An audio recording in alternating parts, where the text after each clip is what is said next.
run. Let's start about going through the batch system. So the idea here is to get some information about a batch system, what it is, and which one is used at HPC2N. And also to learn some basic commands for the batch system used at HPC2N. How do we create a basic batch script? How to manage your job, submit the job, find the status, cancel, check on jobs, and also how do I allocate specific parts of Kebnekaise. So, as I mentioned earlier, large, long, and parallel jobs must be run through the batch system. Kebnekaise is running a batch system or a batch scheduler known as Slurm, and that is the same one that is used on most of the other systems in Sweden. Slurm is an open source job scheduler. It provides three key functions. It keeps track of available system resources. It enforces local system resource usage and job scheduling policies, and it manages a job queue, distributing work across resources according to the policies. So it knows what type of resources are there and which ones are available. In order to run a batch job, you need to create and submit a Slurm submit file. And when you Google this, look somewhere on the internet, these Slurm submit files can also be called batch submit files, batch scripts, or job scripts.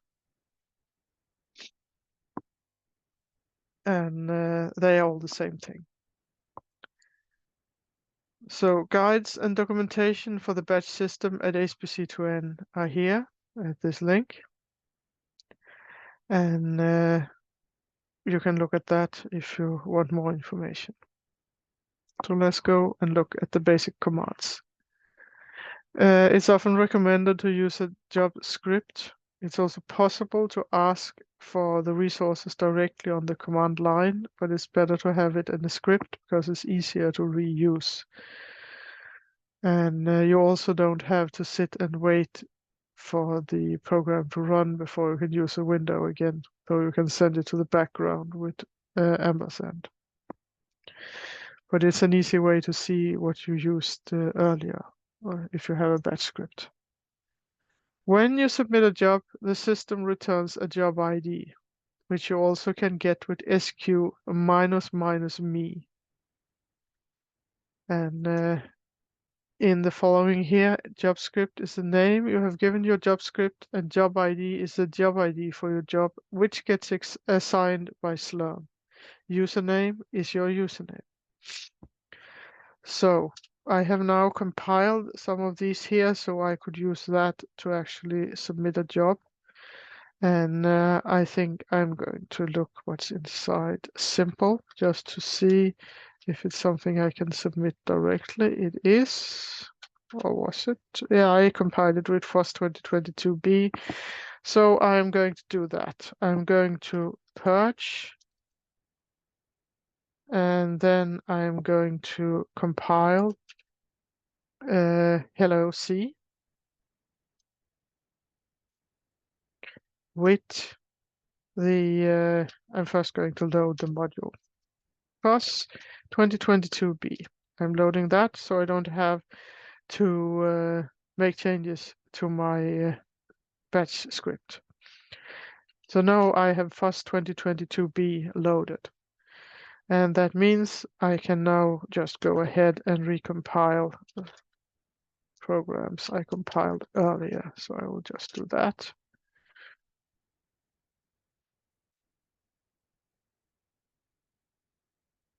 So I just have them.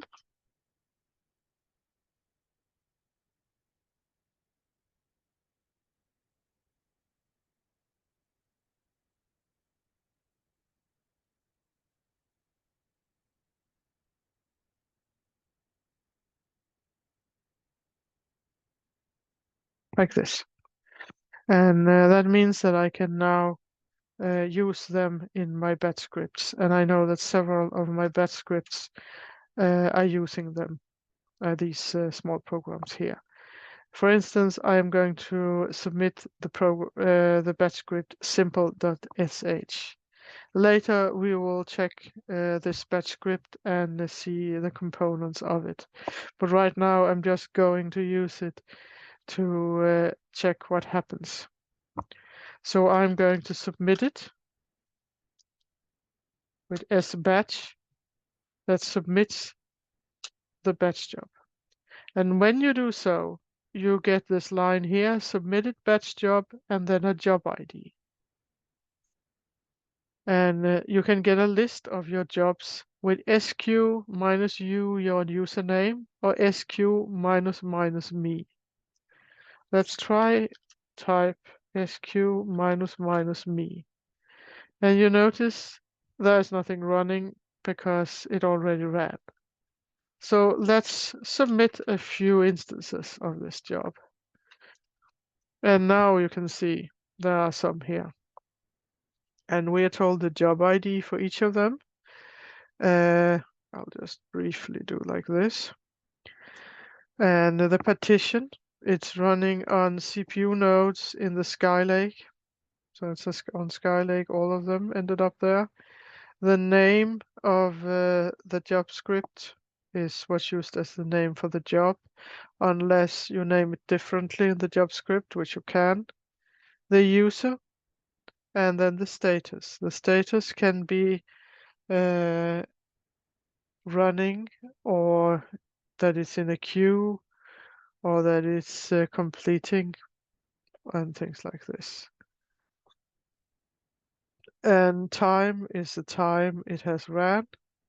Nodes, how many nodes, or rather how many CPUs, how many cores are allocated for it. It's a serial job, there's just one core allocated.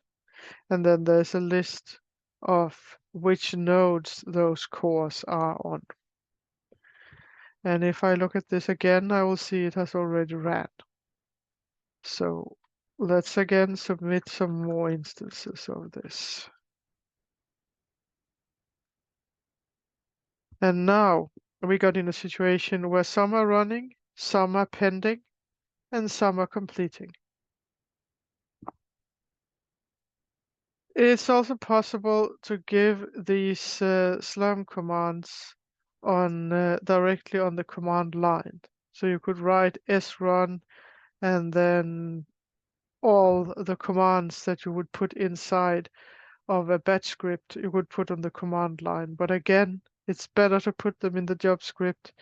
Then you have an easy way of remembering what you did last time because you can simply look in the job script.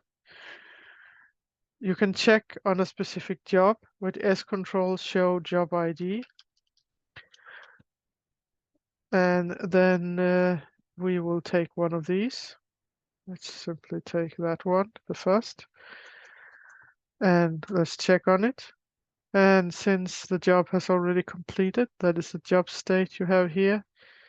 And it has the job ID, your user ID. It has a list of how long did it run, when did it start, and things like this. And if it has not yet started, if it's pending, it will also have an estimated start time, which can change depending on other people submitting jobs if they have higher priority, for instance, or if their jobs stopped earlier than they thought it would. It will also tell you the nodes it's running on, and it will tell you how many cores and how much memory, and also which working directory you submitted it from, or where the output files go, and things like this. So you have this list of your jobs that are pending maybe, and then you realize you made a mistake in one of them, and you want to remove the batch job before it starts to run or while it's running because you don't want it to use the allocation. And to do that, you use scancel and then the job ID. You can also cancel all your jobs with scancel minus u and your username. You can get interactive allocation with salloc. And one thing to notice there is that while you do get allocated compute nodes, you will stay on the login node, and that means you need to preface every command with srun in order to actually run on your allocation on the compute nodes. If you don't, you will be running on the login node. You can use sacct -l -j job ID and a number of different options as you want to get more detailed info about jobs. And the flags you can find with man sacct. Know that the output is very wide, and to view it in a friendlier format, you will use a pipe. That means to send the output of this command to another program, and in this case to the program less, which is used to just look at the content of a file or something. And that will namely take the flag -S, which makes it scrollable sideways. You can scroll with the mouse, with the arrow left and right then. One thing we have at HPC2N is that we have a small program that's called job usage. And if you do job usage and the job ID, you will get a URL that can be used for graphical info about a job. So let's again submit some stuff here. And then let's do a job usage. And then pick something. And you can see when you do that, you will get this here URL. You can copy the URL and let's see if I can click here and then place it here. And then you can go to a page where you get information about the job. There's no information here because the job has not yet finished and it's not very long, but when it's running, then you will get info here. It will, for instance, show the memory usage and things like this, which can be very useful because then you can see if your job actually used up all the memory on the node and crashed, then you will see that happening here. And that means that you could adjust it and ask for more cores or something to use all the memory on that. In general, get information with man sbatch, man srun, man for whatever command you are wondering about, because man is short for manual. So you can use that. And I already did this example.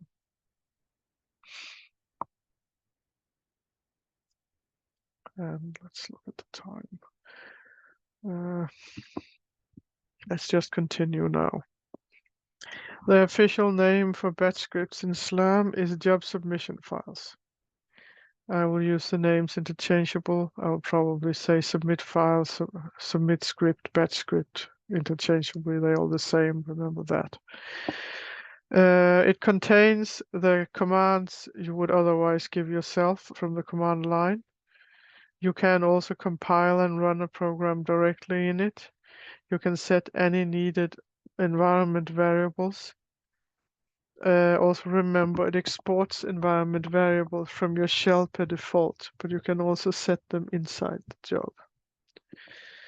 And the result from your program or your batch job running can be seen after the job has completed. But in many cases, Slurm writes output to the file during the run, so some results are available quicker. And it's possible to put output and error in different directories or different files but per default it ends up in the directory submit from and in one file. And this file is called slurm-jobid.out. And it is also possible to split those. So you get one for the output, one for the errors. You can look at the content in it with Nano, for instance. You can also use other editors, or you can use things like cat and less, which are just used to look inside a file and see what is in them. Of course, maybe you have a program that creates its own output files, or you want to name them differently. You can do that as well, or if it creates its own output files, you won't get anything in the slurm-jobid.out file.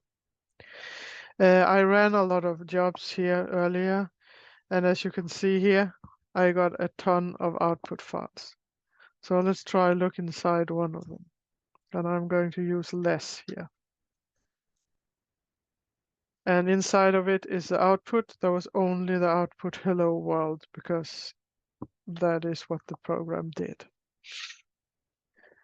In order to split the errors and output in separate files, if you want to do that, you can use these commands here, sbatch error and then the name, or output and the name. It is very useful to use %j, which is an environment variable which contains the job ID, because that way you will automatically get a new file each time the job runs, so you don't risk overwriting the file. So now it's time to look at job scripts and these submission files here. And you can name it whatever you want to. And it doesn't have to have a suffix. It can, but it doesn't have to. The standard is to use .sbatch or .sh, but that is completely up to you. So here is an example of a simple serial job script. The first line has this here, hashtag exclamation mark, shebang, or what it's called, and then /bin/bash. It ensures it runs in the bash shell, which is the only one compatible with the bash system. Then, so you don't need to think about that, just make sure it's there. The name of the account you are running in, that's mandatory. And you also always have to have this hashtag in front. Hashtag capital sbatch. It also has to be capital letters.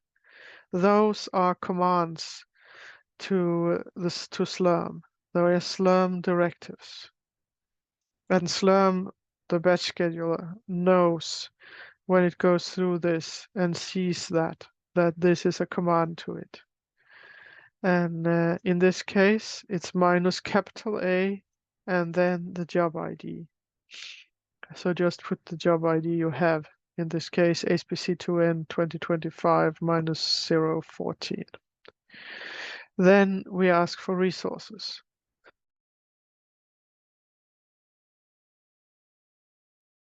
Sorry. This is a serial job, so I'm just asking for one core, and I do that here, sbatch -n1, and tasks per core is 1 as default. You can change it with -c. You request runtime for the job. 168 hours is maximum. You ask for it as hours, minutes, and seconds. In this case, I'm asking for 15 minutes. So you can see 0 hours, 15 minutes, 0 seconds. I'm clearing the environment from any previously loaded modules if I have something loaded that I've forgotten about and that might interfere. Then I load the module environment that I need for this job. In this case, I'm using FUS 2022B. And then I'm running the serial program. And this is an example like the one I was just submitting to run hello.c.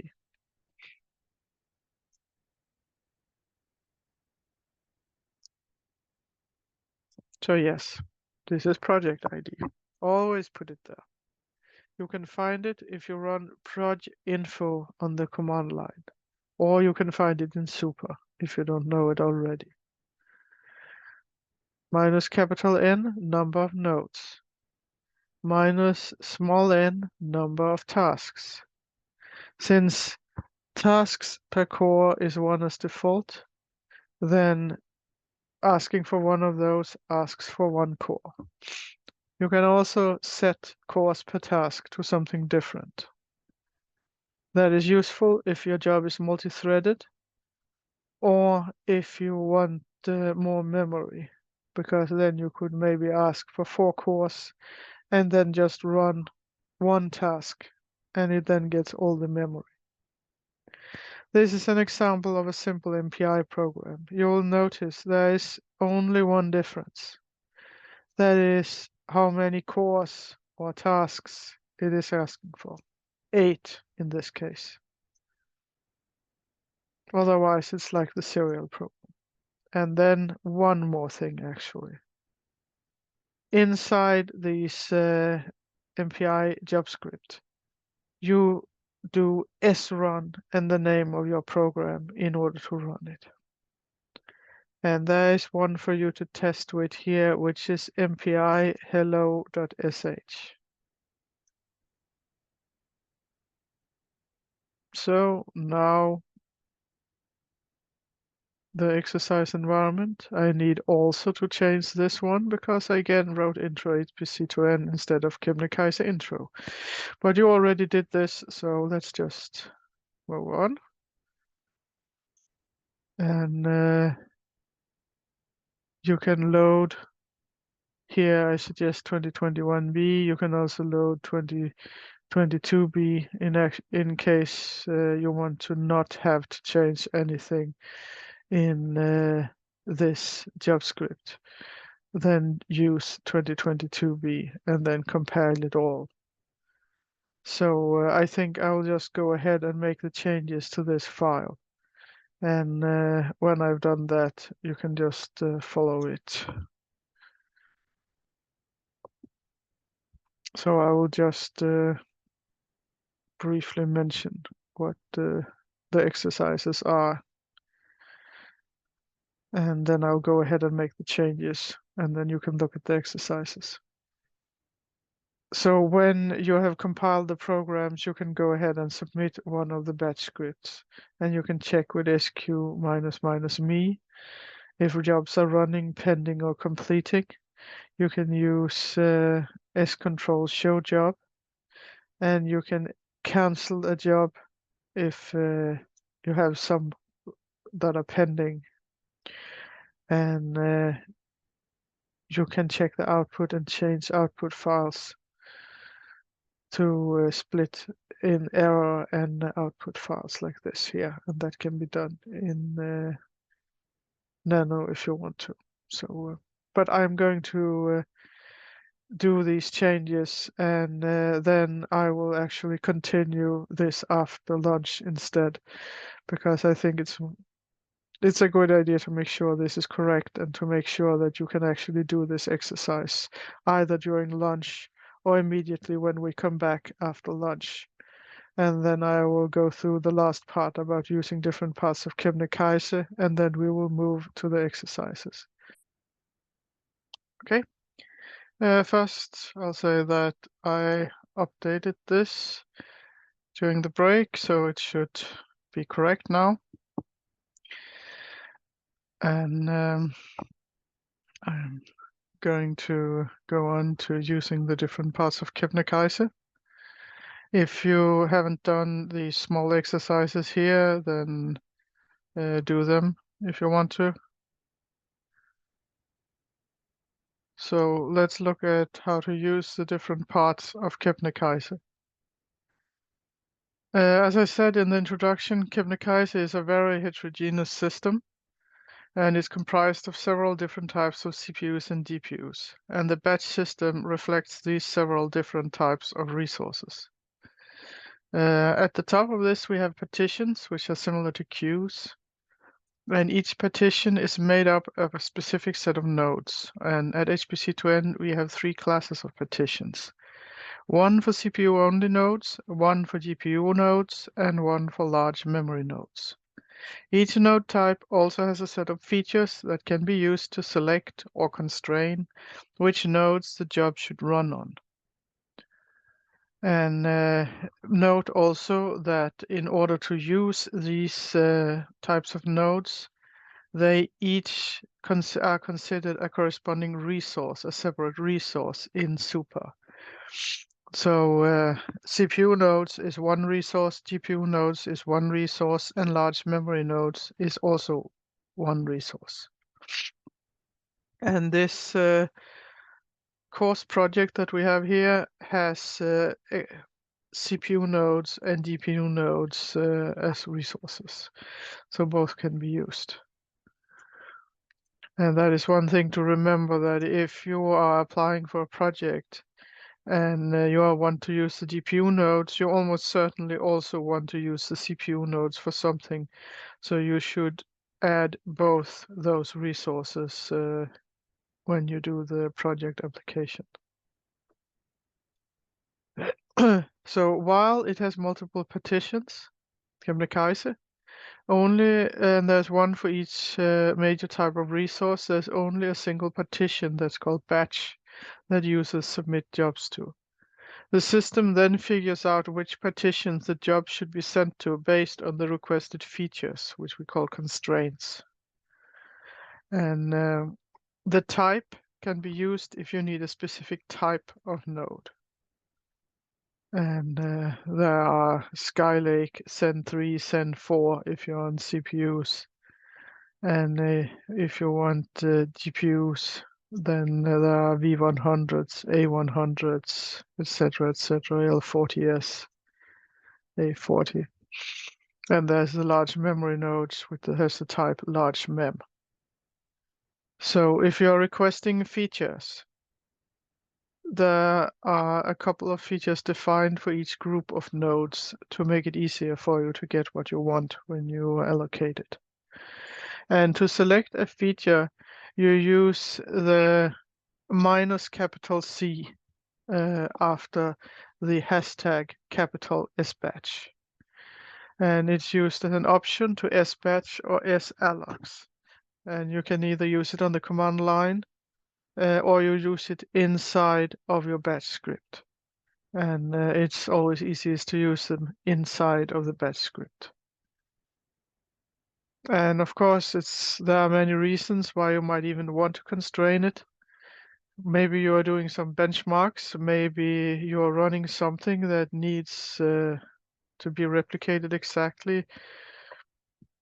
So you would need to know that it runs on the same type of nodes.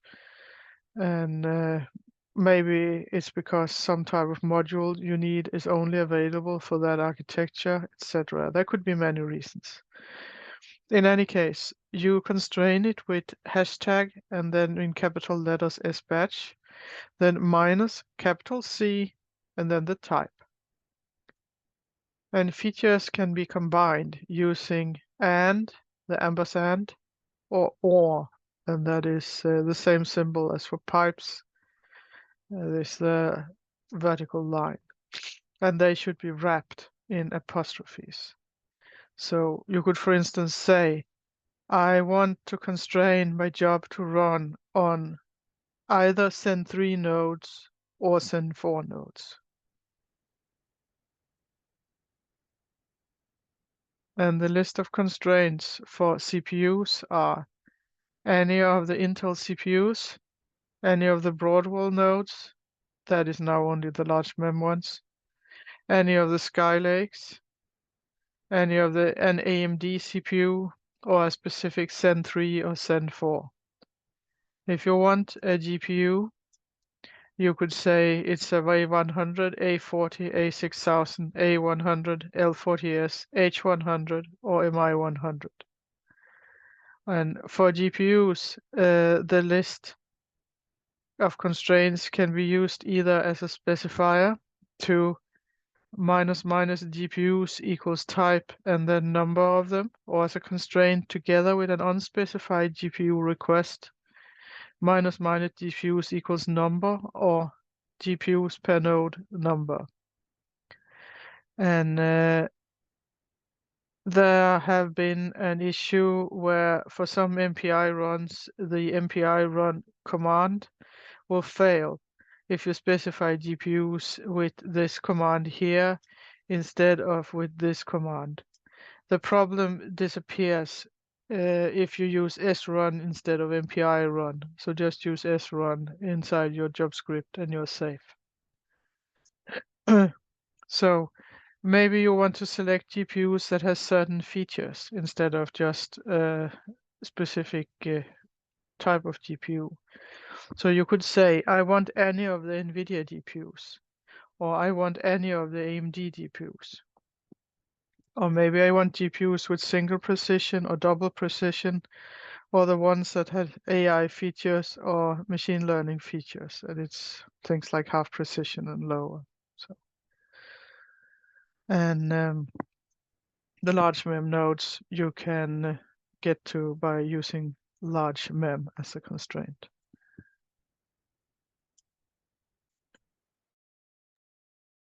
So as we will look at some examples. Say I want nodes only with Zen4, then I just say like this, constrain it to the Zen4 nodes.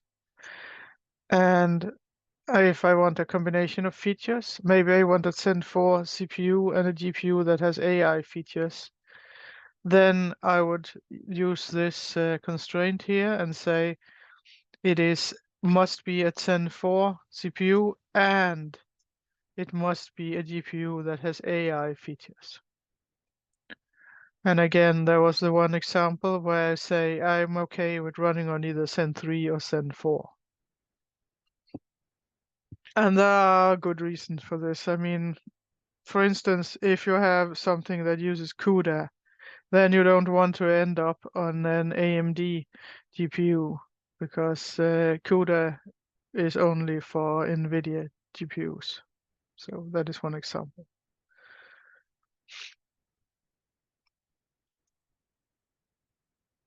So to use GPU resources, you have to, as I said, ask for one or more GPUs.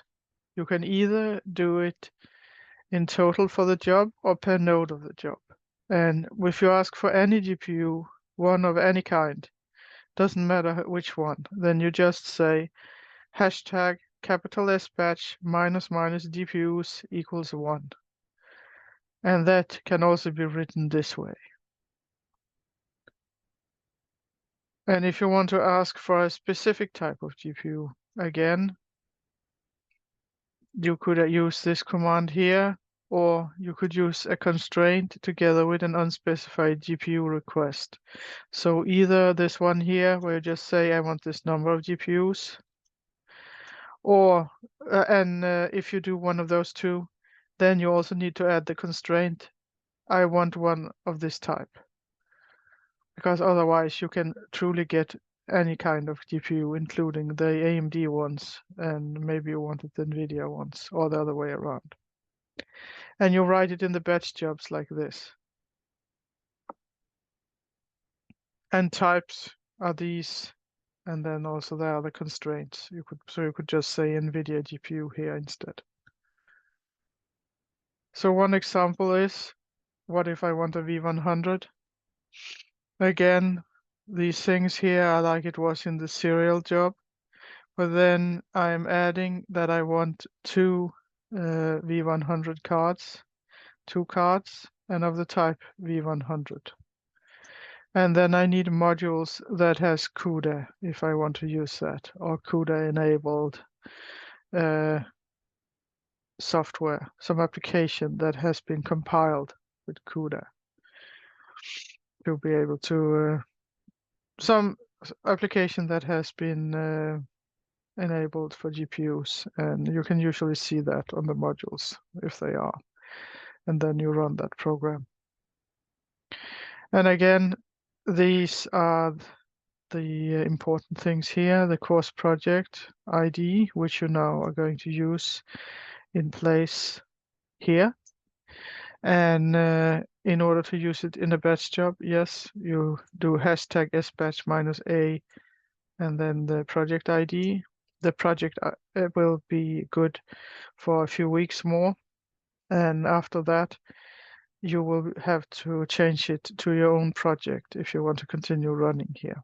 And the storage project is Kebnekaise intro, and it's in this location.